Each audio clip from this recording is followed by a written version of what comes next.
अस्सलाम वालेकुम फ्रेंड्स, कैसे हैं आप सब लोग। उम्मीद है सब लोग अच्छे से होंगे। तो वेलकम करती हूँ आज वीडियो में। आज मैं आपके साथ एक स्लीव्स का डिज़ाइन शेयर कर रही हूँ। यहाँ पर मैं एक बच्ची का टॉप रेडी कर रही थी, तो उसके स्लीव्स के लिए फैब्रिक कम था, तो मैंने यहाँ पर इसको कुछ डिज़ाइन किया है, उसका आइडिया मैं आपके साथ शेयर कर रही हूँ।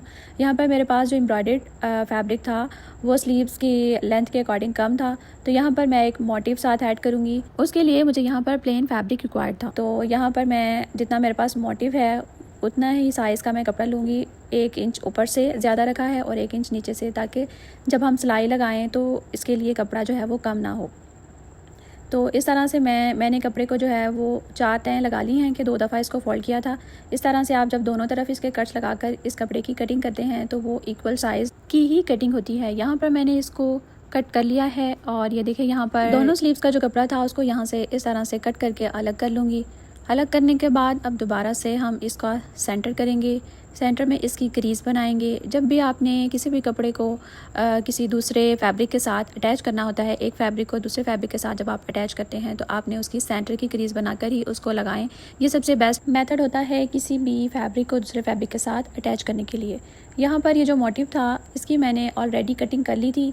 तो जब भी आपने अपने मोटिव की, अगर वो ऑर्गेन्जा पर है या शिफॉन पे है, किसी भी फैब्रिक पर है, तो आपने उसकी पहले कटिंग करके उसके एजेस को रोलिंग हीट के साथ बर्न कर लें ताकि उसके जो धागे हैं वो निकले नहीं। तो ये सबसे बेस्ट तरीका होता है। या फिर आप सबसे पहले उसको फैब्रिक के ऊपर स्टिच करके उसके बाद भी करेंगे तो वो कह लें कि इतनी नीटनेस के साथ नहीं लगता। अगर आप उसको पहले से ही रेडी कर लेंगे तो अभी जो है वो काफ़ी नीटनेस के साथ आपका जो है वो मोटिव स्टिच हो जाता है। तो यहाँ पर मैंने इसको ग्लू के साथ फैब्रिक के सेंटर में चिपका लिया था और अब यहाँ पर आपके साथ शेयर करूँगी कि किस तरह इसके किनारे किनारे पर सिलाई लगाएंगे। इसको ऑल ओवर सारा स्टिच करेंगे ताकि ये कहीं से भी जो है वो उखड़ा हुआ महसूस ना हो, फूला हुआ ना हो। तो इसको पहले बाहर के किनारे किनारे सारे सिलाई लगा लेंगे और जिस तरफ भी जहाँ जहाँ भी इसके लीव्स हैं, फ्लावर्स हैं, सब के ऊपर आप उसके एजेस पर सिलाई लगाएंगे। इसी तरह आहिस्ता आहिस्ता आप इसके ऊपर सिलाई लगाएंगे और जब सिलाई लगाएंगे तो आप कपड़े को हाथ से अच्छी तरह खींच कर सिलाई लगाएं ताकि जो कपड़ा है वो नीचे से इकट्ठा ना हो, इसकी नीटनेस जो है वो ख़राब ना हो। तो आपने इसको बहुत एहतियात के साथ सिलाई लगानी है। इसी तरह इसके एक स्लीव्स का मोटिव लगाकर दूसरे स्लीव्स का भी इसी तरह लगाएंगे और आप कह लें कि इस तरह से आप अपने घर पे मोटिव्स अटैच कर सकते हैं। अपने ड्रेस को ख़ुद डिज़ाइन कर सकते हैं लो बजट में। अगर यही मोटिव हम बाज़ार से लगवाते तो इसके चार्जेस जो हैं वो ज़्यादा हो जाते हैं। कह लें कि इतना सा मोटिव लगाने के बाज़ार में वो चार्जेस लेते हैं 150 से 200 रुपया। तो इसकी कॉस्ट जो है वो ड्रेस की बहुत ज़्यादा हो जाती है। तो यही अगर आप अब घर में डिज़ाइन करते हैं अपनी मर्ज़ी के अकॉर्डिंग तो ड्रेस भी ज़्यादा अच्छे से रेडी होता है और उसकी कॉस्ट भी बहुत कम आती है और आपका ड्रेस भी बहुत यूनिक लगता है। ये कह लें कि ये वाला जो मोटिव है अगर मैं बाज़ार से लगवाती तो ये इतनी नीटनेस के साथ इसने नहीं लगा के देना था और इसकी कॉस्ट भी बहुत ज़्यादा पड़ जानी थी। तो इसलिए मैंने ये ज़रूरी समझा कि मैं ये आइडिया आप लोगों के साथ शेयर करूं ताकि आप भी इसी तरह अपने घर में बैठकर अपने ड्रेस को एक यूनिक लुक दें, उसको इन्हेंस करें और अपनी मर्ज़ी से जो है वो अपने ड्रेस को डिज़ाइन करें विद लो बजट। तो इस तरह के मज़ीद आइडियाज़ देखने के लिए आपने मेरे चैनल को सब्सक्राइब करना है, मेरी वीडियोस को वॉच करना है और मेरे साथ जुड़े रहना है ताकि मैं इसी तरह के और न्यू आइडियाज़ आप लोगों के साथ शेयर करूं। और अगर आपको मेरा ये आइडिया पसंद आएगा जो मैं इस वीडियो में आपके साथ शेयर कर रही हूँ तो आपने इस वीडियो को लाइक करना नहीं भूलना।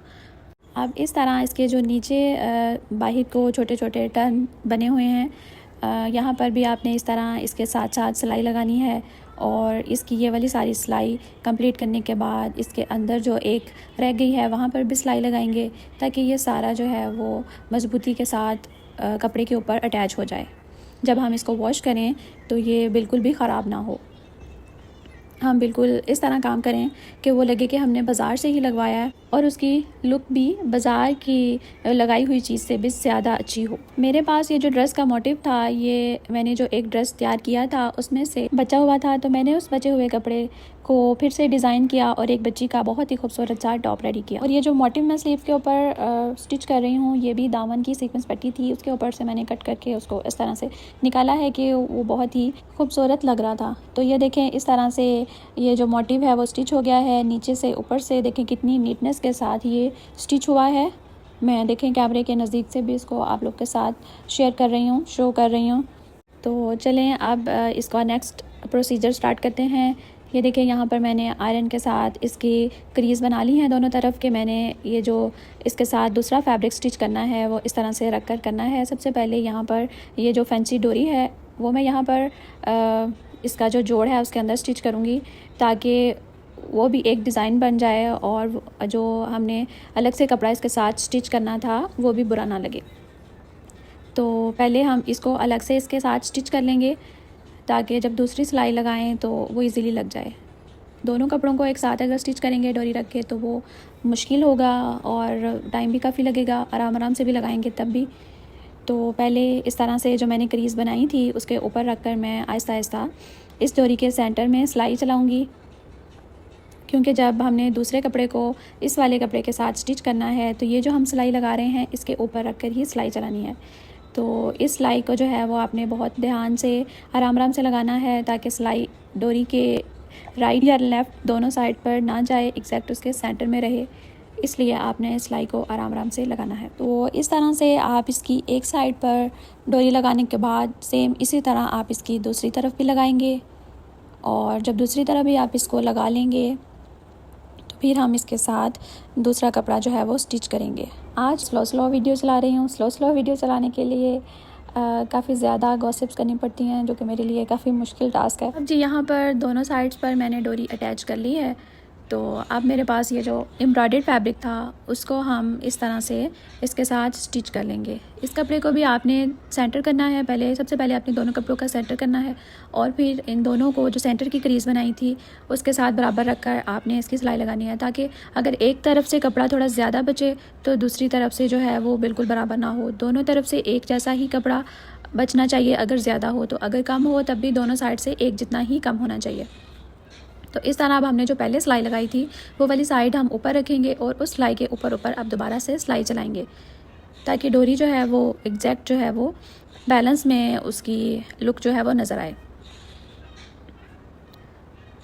तो इसी तरह आपने जो स्लीव्स के ऊपर वाला एम्ब्रॉयडर्ड कपड़ा ज़्यादा है तो उसको भी आपने इसी तरह स्टिच करना है। इसी तरह इसके नीचे हम अलग से एक और एम्ब्रॉयडर्ड फैब्रिक अटैच करेंगे, वो भी इसी तरह से आपने डोरी वाले कपड़े के नीचे रखकर उसके ऊपर आपने सिलाई लगानी है और उसको भी इसी तरह आपने स्टिच करना है।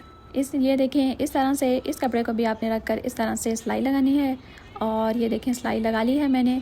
अब इसके भी आप इस तरह से कपड़े को नीचे से जो सिलाई लगाई है उस वाले कपड़े को ऊपर कर देंगे तो इसकी डोरी जो है वो इस तरह से नज़र आएगी। अब इसी तरह इसके नीचे मैं एक और 1.5 इंच की पट्टी स्टिच करूँगी, वो इसलिए कि इसको एज अ फेसिंग नीचे को टर्न करना है। तो जो एम्ब्रॉयडर्ड कपड़ा था वो अगर हम टर्न करते तो वो इतनी नीटनेस के साथ टर्न नहीं होना था। तो यहाँ पर मैं इसके इलास्टिक ऐड करूँगी स्लीव्स के नीचे। तो इसको अटैच करने का तरीका मैं आपके साथ शेयर कर रही हूँ। इसके सबसे पहले स्लीव्स के जो दोनों किनारे हैं उन किनारों पर आपने इलास्टिक को इस तरह से रखकर सिलाई लगा लेनी है। ये देखें यहाँ पर हम पहले इसकी एक साइड पर इस तरह से इलास्टिक को अंदर रखा, कपड़े को फोल्ड किया तो उसके ऊपर सिलाई लगा ली।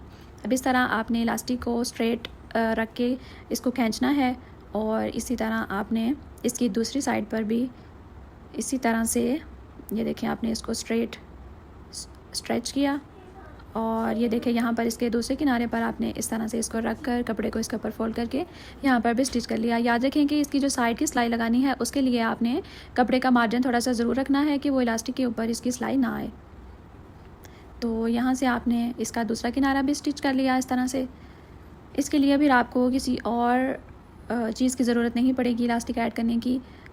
और ये देखें इस तरह से इजीली जो है वो इलास्टिक स्टिच भी हो जाएगा। तो इसी तरह आपने एक किनारे से सिलाई लगाना शुरू करनी है, कपड़े को आपने खींचना है और इसके साथ साथ इसी तरह आपने इसकी सिलाई लगा के इसको कंप्लीट कर लेना है। जैसे हम अपने ट्राउज़र की इलास्टिक स्टिच करते हैं उसका भी यही सबसे बेस्ट तरीका रहता है कि आप ट्राउज़र में इलास्टिक स्टिच करने के लिए उस कपड़े को फोल्ड करते हैं तो आप अपने इलास्टिक को भी स्टिच करके उसके अंदर रखकर साथ साथ स्टिच करते जाएं, तो उससे जो है वो चुनट्स भी इक्वल आ जाती हैं और इलास्टिक भी जो है ना वो साथ ही स्टिच हो जाता है। तो ये देखें इस तरह से मैं इलास्टिक की जो चुनट्स है वो जो ज़्यादा हैं वो पीछे कर देती हूँ और जहाँ पर स्टिच लगानी है उस कपड़े को स्ट्रेट करके उसके ऊपर इस तरह से सिलाई लगा के इसको कंप्लीट कर लेते हैं। और इस तरह से ये देखें इसको खींच के इसकी चुनट्स भी इक्वल आ जाती हैं सब जगह पर और इस तरह से ये जो है ना वो स्लीव्स का मैंने डिज़ाइन रेडी किया है। तो आपने मुझे कमेंट में ज़रूर बताना है कि आपको ये स्लीव का डिज़ाइन कैसा लगा। ये मैंने पहले भी बताया था कि एक बच्ची का टॉप रेडी कर रही हूँ, उसकी स्लीव्स का डिज़ाइन है। तो इसको आप अब इस तरह से फ़ोल्ड करके स्टिच कर लेंगे तो आपकी स्लीव जो है वो रेडी हो जाएगी। ये देखिए इस तरह से आप इसको उल्टा करके तो स्टिच कर लेंगे। अभी ऊपर से इसकी कटिंग करनी है क्योंकि मैं इसको पहले रेडी कर रही थी कि इसकी लेंथ जो है वो बराबर हो जाए, तो देन हम इसको ऊपर से कट कर लेंगे जितनी भी लेंथ चाहिए होगी। तो थैंक यू, आपने एंड तक मेरा साथ दिया, मेरी वीडियो वॉच की। ये इस स्लीव्स की फ़ाइनल लुक है। तो आपने मुझे कमेंट करके ज़रूर